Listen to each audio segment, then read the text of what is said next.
Hey guys, welcome to my channel. I apologize in advance for the really bad camera quality. I'm just filming this on my laptop, but it's something I've wanted to do for a while.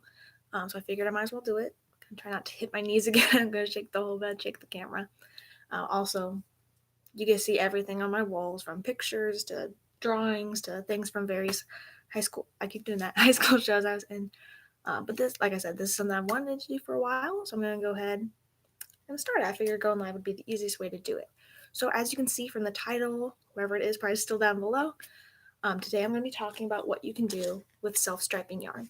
But before I get to that, I would like to give you guys just a quick project update. Since this is my first video, I'm going to limit myself to anything I've made within the last week, because otherwise we'd be here all day. But this way, once I get it going, you guys can see how I'm making progress on any projects, anything like this. But this will just be kind of our start. So first of all, I made a scarf. I just loom knit this scarf, and I used two different types of yarn. So I used just a brown yarn and then a variegated yarn with like turquoises, blues, and grays. And I kind of like, I really like the way it turned out color wise, with the variegated yarn going throughout. But I wish that I had tried to match that light gray instead of the brown, just because I'm not the biggest fan of brown, and I should have thought of that before I made it. But I'll probably go ahead and give this as a gift to my mom. I am going off to college soon. I think it would be a nice thing to give her so she has it, even though it's not quite cold enough to wear a scarf yet. But she loves brown, teal, all those kinds of colors as well. So there's my scarf. Pull it back up, set it over here. Next, I've started on this blanket. Find the corner here. I don't know if it'll all fit on screen, on camera. It almost does. And then you can see how long it is so far. I'm doing it corner to corner, so as wide as it is, that's how long it is right now. And I'm just doing it to cover a twin size bed. Twin extra long is my plan, because then I can go ahead and use this at college. It even kind of matches the colors of my room, like theme colors I've chosen. I wish I'd put the label somewhere around here for what yarn this is, but I got it at Hobby Lobby. It is the softest yarn I've ever felt, I've ever seen, even in my life. Like, it's amazing. It's so soft. It's, I don't know, I want to say it's like petting a dog, but that's kind of a weird comparison. But it is, I don't know how well it's showing up on camera, but it's really like, it's really fuzzy. I want to say it's like hair, but it's not, because I feel like that would feel really weird. But super soft. If I find that label, I'll go ahead and put what it is in the description below. The only thing is, it was pretty expensive. Even I think it was 30% off or something, but it was still pretty expensive. So I'm putting off buying the next skein of it. As you can see, I only got there where that yarn's hanging. But it was really fun doing this. I had to use a giant hook, which I'd never had to use before, and I've never done corner to corner crochet before. So that was a fun way to kind of start that. Kind of fold that up best I can for now. Although at this stage it's kind of hard to fold. Another thing I've been working on, let me grab it, and I've kind of set everything over here. I'm trying to spill this yarn everywhere. We'll set the yarn aside for now. Is I'm going to go ahead and loom knit another hat. I make a lot of hats this way just because it's really easy, it's really fast, and there's something that I like to make a bunch of so I can donate. I'm trying to see how many things I can get through so I can donate them around probably like Thanksgiving time, Christmas, but probably closer to Thanksgiving, so they are there for Christmas. But you can see I'm not very far yet. I am going to film a tutorial on how to do this. I've started filming it already, and then I messed up and forgot to include the brim tutorial, which I'm not too there yet, but everything I filmed didn't mention it. So we're going to see what I need to refilm, stuff like that. But the hat, I'm using one strand of just black yarn and then one strand of this ombre mandala yarn. So it's a self-striping yarn, kind of like the other ones I'm going to be talking about today, but it has more of a variegated feel to all of the colors, and they're more ombre. Hence the name. So I'll set these over here. And then my last project that I want to show you today is one I literally just started within the past hour. It's another corner to corner crochet blanket. For this, I'm using Bernat Baby in the sport weight. Let me see if I can figure out which color this is. Maybe, no, oh, right there, lavender, which I love lavender color and plant. I love the smell of lavender. I really do. But as you can see, this is as far as I've gotten. It's very small. But like I said, I've only started it within like the past hour. Just because I really liked the corner to corner stitch, I guess, or technique. I'm not sure which one to call it on this blanket here, but I didn't want to spend crazy amounts of money on yarn when I'm going to college and buying textbooks. So I went ahead and just grabbed some Bernat Baby from literally just from my local Walmart so I could get started on this. And then I can do it on a smaller scale as well. That one's on a huge scale. It's a very thick yarn. Like I said, I'm using a large hook. So it went a lot faster than this one is, but either way. Side note about lavender, I did go to Europe a couple summers ago, maybe even last summer. Yeah, I think it was last summer. Now that I say it, I was like, wait. So last summer, and so I went to France. There's just fields and fields of lavender there. They sell it in all these shops. I'm sure to try and get tourists like me to buy it, which I did. But I've always loved the smell of lavender, but especially after that, I adore it. I buy lavender everything. My hand soap is lavender. My not dish soap, yet. As soon as I move out into a dorm room, it's gonna be the dish soap too. But what's it called? Detergent for laundry, lavender, everything. Because it just smells so good to me. But that was quite the detour. Let's get back to variegated yarn. So I have a couple of these here. They did just go on sale, like I said, at Walmart. I do buy a lot of yarn from Walmart. I know a lot of people kind of scoff at that or turn up their noses like, well, that's not real yarn, or, like it's not the fancier yarn, which it's true. It's not fancy by any means, but it works just fine. Like, if you're okay with acrylic yarn, Walmart's a great place to buy it, especially if you're first starting out crocheting or knitting or anything that has to do with yarn. I recommend getting yarn from Walmart. It'll go on sale or on clearance a lot. Just FYI, that's what I always do. I'm just kind of lean. I'm a bit of a cheapskate, and that's too why I'm waiting on buying the other yarn for that kind of teal blanket.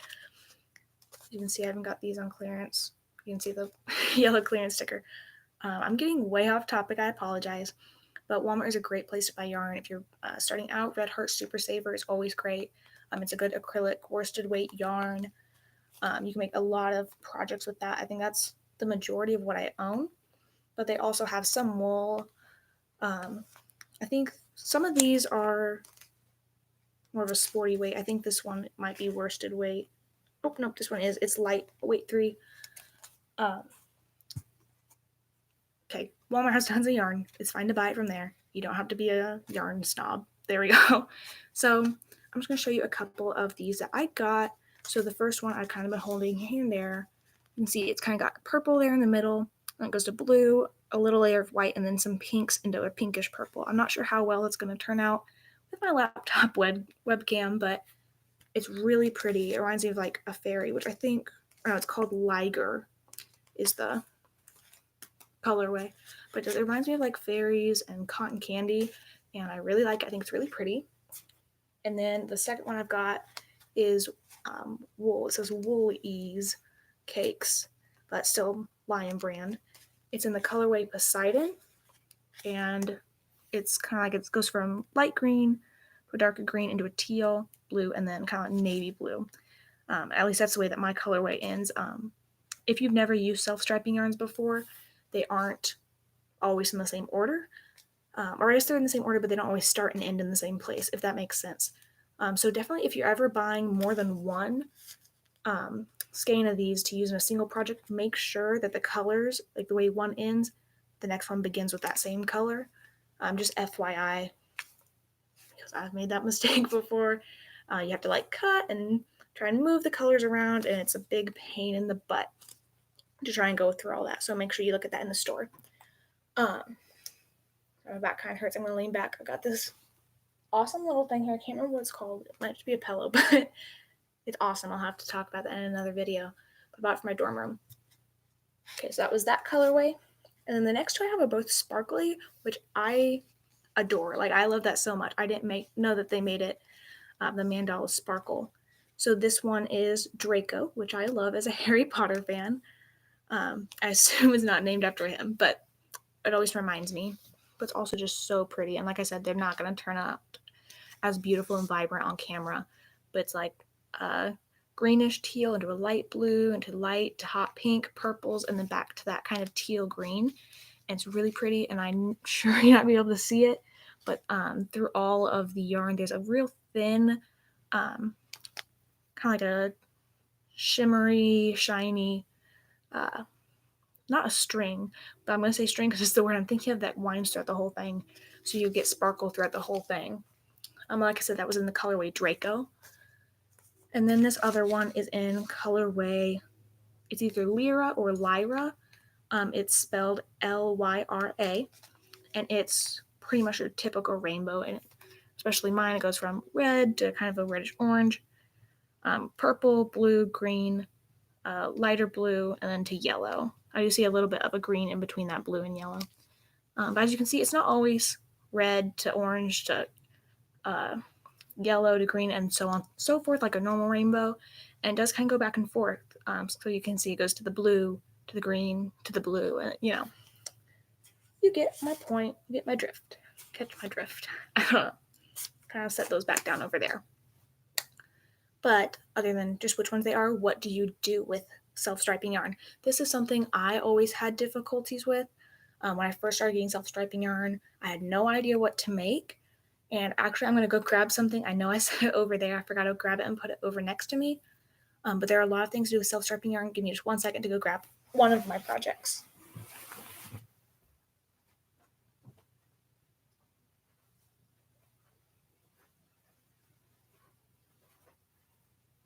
Okay, so I know I said one, but then I saw a bunch of them and grabbed them all. So I'll throw that pile there. So the first time I got self-striping yarn, it was kind of a rainbow. I think it was even just Red Heart Super Saver. Let's get back over. Sorry for the camera shaking. I wasn't sure what to do. I was still beginning, a beginner crocheter, so I thought I'd crochet a scarf. That's fine and all. Especially when I'm touching it, it's super stiff. So you can always wash it with fabric softener. That helps if you crochet articles of clothing, but I recommend knitting or loom knitting. I'm taking a lot of long pauses, but I'm really thinking about it. Like, why did I do that? It's really pretty, but it's going to be very stiff if you crochet a scarf. I recommend, like I said, knitting or loom knitting a scarf with these self-striping yarns.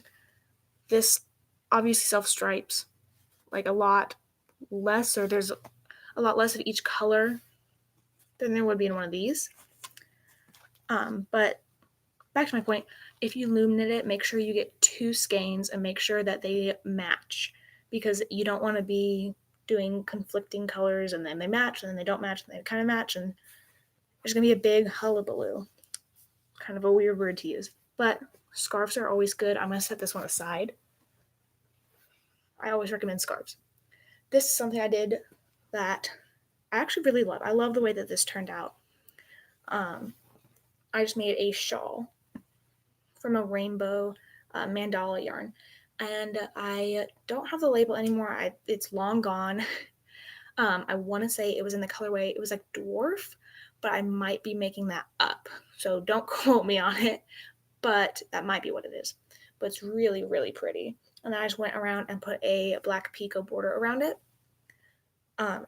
If you would like to make this shawl, I remember it was on Jada and Stitches, her channel. I love you, Jada, if you ever see this. It's either the summertime shawl or springtime shawl. I'll link it down below because it's a beautiful, beautiful shawl, and it's pretty much doing kind of like a granny stitch kind of pattern, kind of like a big granny square, but obviously not a square. But this turned out beautiful. I just don't usually wear it because I'm not a big shawl person. Which is funny because I do actually get pretty cold a lot. I don't know why I haven't actually started using this shawl more. I think it is stereotypically an old woman thing. but so is crochet, and here I am. So 2 more things you can do with self-striping yarn that I've done with self-striping yarn. Literally before, I just made a big granny square. I started in the middle and I just kept going and going and going. So it got to be pretty big. So this, I don't know, I've heard people say, oh, use it as a shawl. It don't get stuck on my head, but I don't know. I'm not sure. You can use it as a baby blanket, just a big square baby blanket. Or if you have a bunch of these mandala or self-striping yarns of the same kind, just make a bunch of them. Make sure they're the same size, and you can put them all together into a blanket, which I might do someday. I'm just going to hold on to this, and we'll see if I use it someday. But I'll set it here and show you the final thing that I've done with self-striping yarn. So it's another baby blanket, but this one is made to be a baby blanket. It's not just, oh, you could use it as a baby blanket. It is this star blanket. And it's so, so pretty. So the only problem is I don't know any girl babies. The only baby I even really know is my nephew, who at this point isn't even a baby. I think I want to say he's 2 or going on 2. He's about to turn 2. So I don't know, not quite baby blanket age, and pink is not for him. I wish I could hold up more of the sides so you could see how pretty it is all laid out. Side note, not trying to conform to specific gender roles or colors or anything like that. I just know he doesn't like pink. His whole thing about it is long family story. But that's what I've done with self-striping yarn. There's all kinds of beautiful shawls with self-striping yarn. I always recommend shawls, especially if you are a shawl wearer. They're amazing, as well as scarves. Scarves are always great. But like I said, if you loom knit them, make sure you have either 2 of a very similar or the same skein, like the same colorway and the same pattern of colors, or you could always put it with a different yarn. Just make sure that they're going to complement each other no matter which. I think I just flub my words. Let me start over. Make sure that they complement each other no matter which color and the colorway you're at. And then, so those 2, you can always make baby blankets, especially if you have a young baby in your life, whether it be yours or somebody else's. That's always great to make. They're a lot of fun. They go a lot faster than a normal larger blanket, so they're a lot of it's a lot of fun because you get done faster, if that makes sense. But you get the satisfaction of finishing a project and having it look amazing, and then you get to give it as a gift, which is always amazing. It's I love to see people's faces just like light up as you give them gifts. Something else I always recommend is infinity scarves. I know I already said scarf, but infinity scarves are so, so, so pretty, especially with something like this, how it starts and ends in the same color. It's gorgeous. This one's even the sparkle. I am going to make this one into an infinity scarf. I think it's even on the package, but it's just gorgeous. You can always make full-size blankets out of self-striping yarn, but make sure you have enough and that the colors are going to match up. Honestly, something I usually have a problem with is thinking of things to do with self-striping yarn, because those are really the only things that I can think of, and you see them everywhere. Scarves, blankets, it's pretty much it, or shawls too. So if you guys have any suggestions for what to do with self-striping yarn, go ahead and put them in the comments down below. I'd love to see them. I'd love to have more suggestions on what to make with my self-striping yarn, especially because I just bought some. I'm sure I'll buy some more because it's just so pretty. It's a great thing to display if you have kind of like a yarn corner, a yarn room even. I just have a couple of shelves and I was displaying them on there. Like I said, go ahead and leave that comment down below if you know what to do with self-striping yarn, because that's all I've got. But go ahead and leave a comment down below. What are you working on? What are your crochet projects? I love to hear from you guys. I love to know what you guys are doing. It gives me a lot of inspiration. I hear my phone going off. I apologize if you can hear it. But give this video a like if you liked it. It just shows me that you enjoyed it. I'll know to keep making content like this, and it just really helps me out, makes me feel good. Go ahead and also hit that subscribe button down there. Also, just something that really helps my channel. It's going to help my channel grow, helps me feel good, helps me know that I'm doing something right with this channel. And then while you're at it, go ahead and click that little notification bell next to the subscribe button. That way you never miss an upload from me, whether it be tutorials, updates, how-tos other than tutorials, I guess. They're pretty much the same thing. But yeah, go ahead and click that notification bell, subscribe, and click that like button. All right, I'll see you guys in the next video. Bye.